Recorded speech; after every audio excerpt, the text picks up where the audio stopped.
The 2016 All-Star Weekend was sensational. There was a dramatic three-point shootout and dunk contest, followed by Kobe Bryant's last All-Star game in which a record number of points were scored. Unfortunately, All-Star Weekend isn't represented well in NBA video games. While NBA 2K16 does have an All-Star Weekend, it's only found within other modes, which is disappointing in and of itself. However, the featured events also haven't been updated at all in years.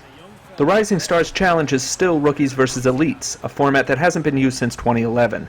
The Three-Point Shootout doesn't have the rack full of money balls, a wrinkle added in 2014.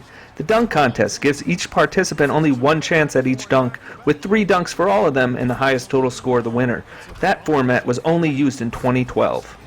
The Three-Point Shootout is represented the best of the bunch. Outside of not having the rack of money balls, it functions fairly well and looks a lot like the actual broadcast. Success largely depends on getting into a rhythm, which is exactly what you'd hope for out of it.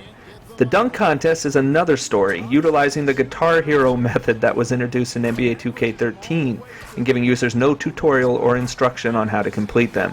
There is a finite nature to dunks, given that you're limited to what has been pre-programmed in, when much of the excitement of the real event is in seeing something new, something that would seem impossible, like Aaron Gordon pulled off over the weekend. It would be a real challenge to design a dynamic, compelling dunk contest. It's about time, though, for developers to take that challenge back on. The issue that could be addressed most easily relates to the All-Star Game, which plays nothing like the real one. The two teams combined for 369 points with 139 three-point attempts. In the video games, the All-Star Game is played by AI coaches and players like it's just another regular season game. What 2K and EA should do is drop the defensive attributes for all players, push the pacing and increase the passing attributes, fix rotations and minutes, and give the players tendencies to either shoot threes or take it to the rack for electrifying dunks. There should be no fear to turn the All-Star Game into an arcade affair. In fact, considering there are no arcade-style basketball games out these days, it would be a unique selling point, potentially fun both offline and online. At the very least, All-Star Weekend needs to be updated with the formats currently being used. The All-Star Game needs to feel more arcade-like with defense practically non-existent, and all the events need to be accessible on their own without having to reach them within another mode.